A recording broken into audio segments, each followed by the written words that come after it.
But we welcome that. I mean, you know, we did do the designation for both the Muslim Brotherhood and CAIR. This is something that has been a long time coming. I know the federal government's now working in a similar direction. The legislature is working on statutory laws that are going to impact this area. So I think our executive order is kind of the beginning. I think you're going to see statutory codification of how we handle different terror designations.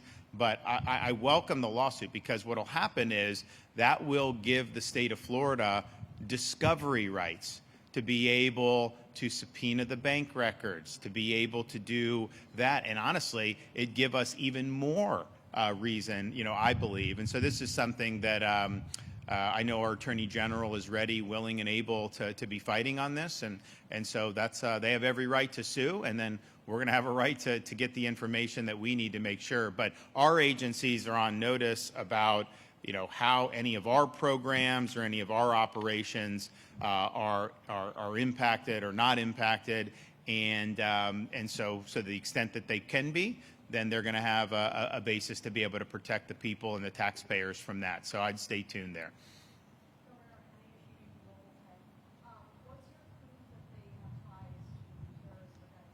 Well, first of all, people forget, CAIR was an unindicted co-conspirator in the Holy Land Foundation trial. It was the largest terror financing trial in the history of the United States of America. And like the idea that, like, I mean, if there were any other situation where that happened, people would be up in arms, but somehow that's just something that just gets forgotten. So there is strong basis, and you know, a lot of it's financial.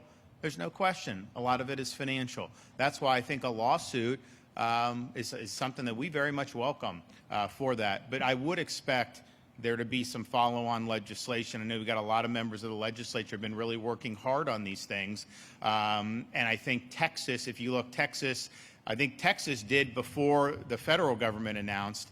And so Texas has a little bit more robust architecture in their statutes than Florida does. I think you're going to see the legislature probably mirror what Texas has done, and ultimately, you know, that's going to be in the best interest of the people. But the money is really significant, and look, we may get a lot of information on this if they bring the lawsuit. So we're definitely not running from that. We welcome it, and I think that folks will be pleased with our actions. All right, thank you guys.